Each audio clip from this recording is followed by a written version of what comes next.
kinnihun orunmila nínú àwọn tí wọ́n lọ sí police station ní Ìlọrin wẹ́ ó lè jẹ́ kinnihun orunmila o àmọ́ tinú yàrá bàbá ẹ̀ ní kinnihun orunmila kì í ṣe ọmọ oníṣẹ̀ṣe gidi ọmọ ojo ni ẹ́ òun ṣe ọmọ oníṣẹ̀ṣe. Don't forget to subscribe, comment, share with your friends to have access to this kind of content that you have here. Don't forget to subscribe. I love and respect you. I'll be right back. À ń ṣe August 20 tó gbàgbá yé ní ṣe tá a mọ̀ sí ọdún kékeré àwọn oníṣẹ̀ṣe a máa ń pè ní ìṣẹ̀ṣe ẹnìkan kan pariwo kálukú ṣe tiẹ̀ lẹ́yìn a sì ti ṣe Kwara State kì í ṣàkókò ni. ṣùgbọ́n báwo ló ṣe wá yá tí ó wá tó àkókò yìí táwa ipá wọn kan wá kóra wọn jọ wọn láwọn ń bọ̀ wá sí Kwara State láti wá gbìyànjú wá sí ọdún ìṣẹ̀ṣe yẹn láì bùn wá gbọ́ tó gbé bá bùn wá gbọ́ sọ fún yín pé àfẹ́ tẹ bá bùn wá gbọ́ sọ fún yín pé àfẹ́ torí pé ẹ̀sìn tàgbé lọ́wọ́ ẹ̀sìn àlàáfíà ni ìlú Ìlọrin pápá lílọ Kwara State lápapọ̀ àlàáfíà ni tẹ bá ń pè kan ní state of harmony tẹ bá tún rí pé àlàáfíà ni wọ́n ń ròyìn nípa rẹ̀ kọ̀ wá ní jásí pé tó pẹ́ ẹ̀sìn tàgbé tó jẹ́sẹ̀ àlàáfíà yẹn káwá jásí pé àpàdà á máa wá ọ̀dàlúrú àbí tàbí jẹ́ kó mi àlàáfíà yẹn tó rò a gbọ́dọ̀ jáde ìtorí ìdí èyí ni gbogbo ìṣọ̀kan oníṣẹ̀ṣe ìpínlẹ̀ Kwara State wọ́n ti ní ká dìde ká fọhùn síta kí gbogbo àgbáyé gbọ́ pé gbogbo àwọn ìṣẹ̀ṣe Kwara State. I will mention your name to make you popular but people will know you that you are a lazy person ọ̀lẹ ni ọ́ ọ̀lẹ o dẹ̀ ní nǹkan kan lọ́wọ́ bó ṣe wà ẹ́ o kì í ṣọmọ awo ọmọ ọ̀gbẹ̀rì lásán ni ọ́ ẹgbẹ̀rẹ̀ bàbá tó bí ọlọ́mọ wàláì you dirty Yorùbá ó dọ̀tí Yorùbá ẹ̀ẹ́dẹ̀ dọ̀tí Yorùbá ẹ̀ dọ̀tí ilé ayé ara yín ni ẹ̀ dọ̀tí ilé ayé ara yín ni who are you to tell oníṣẹ̀ṣe pé lọ́wọ́ sí nǹkan tó fẹ́ wá ṣe o kinnihun orunmila you sef listen to yourself ṣe gbádùn ṣe ẹ̀dẹ̀ ṣì wà normal ṣe é ṣe pé wọ́n ti tán ọ̀pọ̀ ọpọlọ yín ṣe ṣì wà òkè ẹ̀ ń sọ pé ẹ̀ lọ́wọ́ sí bàbá tó wà náà sí bàbá wa bàbá àgbàlagbà yẹn who are you sí bàbá yẹn tí ìbá ṣe pé you are a bastard olówó kinnihun orunmila you are a bastard I'm telling you again you are a bastard among Yorùbá ọmọ àlè ni ọ́ tó bá yẹ pé bàbá ẹ wà láyé nbà ní kò béèrè lọ́wọ́ ìyá ẹ ṣé ìṣe Fúlàní ló dó wọn you are a bastard person you that you call yourself kinnihun orunmila tí gẹ́gẹ́ bí ọmọlúàbí oníṣẹ̀ṣe ìkọ̀kọ̀ ti ṣẹlẹ̀ rí lọ́dọ̀ wa ń bí tá a yanjú ẹ̀ tí ò sẹ́ni tó gbọ́n ta ìwọ náà fẹ́ popular bí ó fẹ́ blow so rò pé tó bá ti debunk nǹkan tó fẹ́ ṣe nílọrin yẹn ayé máa gba tiẹ̀ olórí burúkú ni ẹ́ mo fọlọ́run búra sọ fún gbogbo àwọn tẹ́ bá jọ gáǹgì ẹ̀ pẹ́ ẹ̀ mọ̀ sí tẹ́ fẹ́ debunk ṣe now ibo ló wà ìwọ kinnihun orunmila ibo ló wà mo kọ́mẹ́ǹtì sí post yẹn mo rò pé ọmọ alákíkanjú ni ẹ́ ni mi mọ̀ pé lórí burúkú ẹ̀dá ni má ṣàǹfààní ni ẹ́ ibo ló wà nígbà tí ilẹ̀ Yorùbá doníkúrúmuṣu tí gbogbo ayé ké pé wọn ṣẹ̀ṣẹ̀ ṣe mọ́ wọ́n ti gbàgbé nǹkan lẹ̀ bàbá wa nǹkan wá dàrú yánpọ́nyán rí Fúlàní wá gbalẹ̀ kan wọ́n jiyàn pé wọ́n dà àwọn ayé bá a ṣe bú Ọọ̀ni of Ifẹ̀ là ń bú Gani Adams bá a ṣe bú Gani Adams là ń bú Aláàfin Ọ̀yọ́ bá a ṣe bú Aláàfin Ọ̀yọ́ là ń bú Olúbàdàn bá a ṣe bú Olúbàdàn là ń bú gbogbo Ọ̀ṣọ́wọ́n Ògbómọ̀ṣọ́ ó dẹ̀ wá ń bẹ̀ tí ráìsì bá tiẹ̀ wá ń pa òkúta ṣẹ́nu aṣèrè ló yẹ kán ti gbọ́ wọ́n wá bọ́ ọ̀ta ìṣẹ̀ṣe tó ń bọ̀ wá ti ní Kwara yẹn o ẹ̀yin ò lọ́wọ́ sí o wèrè aláyé bàjẹ́ ìgbà tó wà nílọrin yẹn náà kí láǹfààní ẹ nínú Ìlọrin yẹn àwọn ìyá tó tiẹ̀ wá ṣakin tó ṣakíkanjú tó wá síbi odò Yemẹja tó wá bọ odò tó wá ṣe àdúrà ń bẹ̀ orí ìdúró báyìí náà ló ti ń dìnnà ìwọ̀n pò mọ̀ wọ́n rí wíwá tẹ̀ẹ̀dẹ̀ wá ni wípé ẹni ẹ wá dìvẹ́ǹdì ìṣẹ̀ṣe ń bẹ̀ yẹn olórí ibu ni ẹ ìwọ kinnihun orunmila olórí ibu ni ẹ ọmọ àlè ni ẹ ọmọ ojo ni ẹ ọ̀lẹ ni ẹ ọ̀lẹ tó bá wá rí nǹkan sọ dákẹ́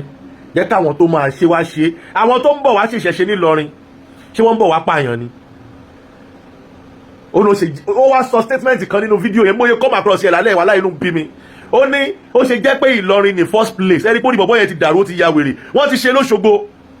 bẹ́ẹ̀ ni wọ́n ti ṣe lé Èkìtì wọ́n máa ṣọdún Ògún lákùrẹ́ nínú August gbogbo wájọ máa ṣe ni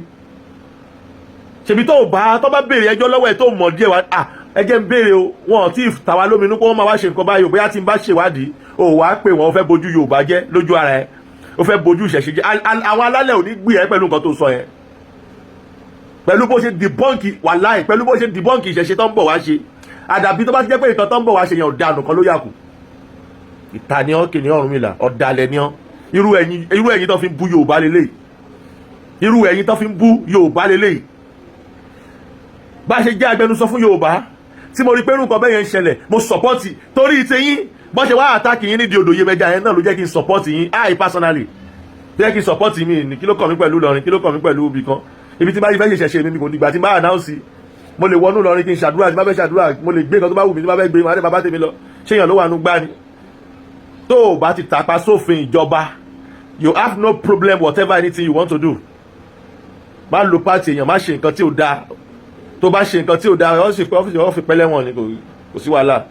àmọ́ tó bá rìnrìn tó mọ́ wàá lè sọ́n gbangba pé nǹkan tó mọ̀ ọ́ ṣe rèé wàá pé àwọn àgbààgbà tó ń tiẹ̀ pé ẹjọ́ báwo lọ̀rọ̀ yìí ṣe jẹ́ o kí n lè fi tó àwọn agbófinró létí o gẹ́gẹ́ bí ọmọ Yorùbá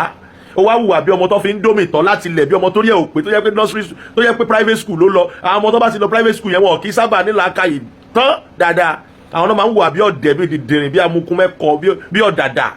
wá bọ́ síta àwọn dìbọ́ǹkì àwọn tó fẹ́ wá sí ìṣẹ̀ṣe ẹ̀sìn àlàáfíà lẹ̀sìn yín o ìṣẹ̀ṣe tẹ́ fẹ́ wá sí ò dáa o mo da òdùfà kan o òdùfà kan ní wá ṣe o dìndìnrín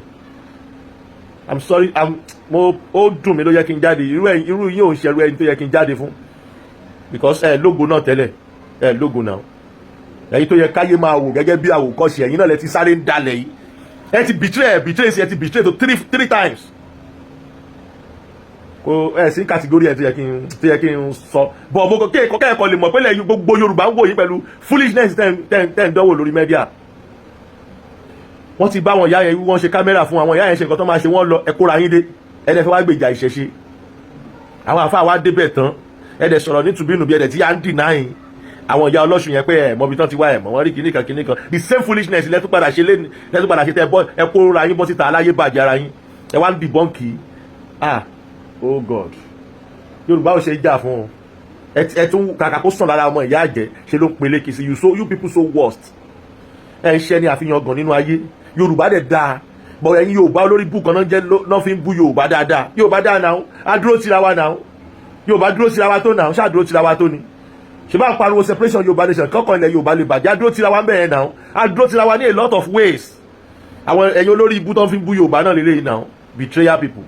motherfucker people can't you call meetings pé jẹ́ kí n wá nọ́mbà àwọn people yìí o àti ìgbọ́ nípa nǹkan tó ń fẹ́ ṣe yìí o ìgbà tí ọlọ́pàá ti béèrè yẹn lẹ́tí máa take responsibility as a mature person pé hello bàbá mi mo gbọ́ pé wá ṣe nǹkan báyà àdẹ̀ tí gbọ́ tẹ́lẹ̀ kíní kan wá bọ́ sórí mẹ́díà wá ń sọ dáradára lẹ́nu pẹ̀lẹ́ ẹni data bọ̀dá dìdìrín amukun mẹ́kọ ẹ wo àwọn people yìí jáde mo kọ̀ pé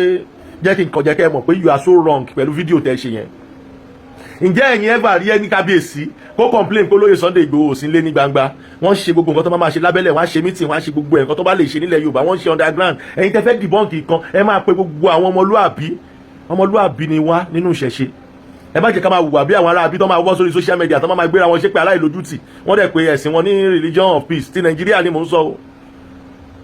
ẹ̀yin náà tó wá jáde tó fẹ́ máa wùwà bí wọn I'm so pity for you nínú kinnihun orunmila bí kí ló ti ẹ̀ pé rẹ̀ oh chai. This is ODUA TV Watch. Don't forget to subscribe, comment your opinion, like, comment and share so that other people can get access to what you enjoy on our channel. Thank you. We love you.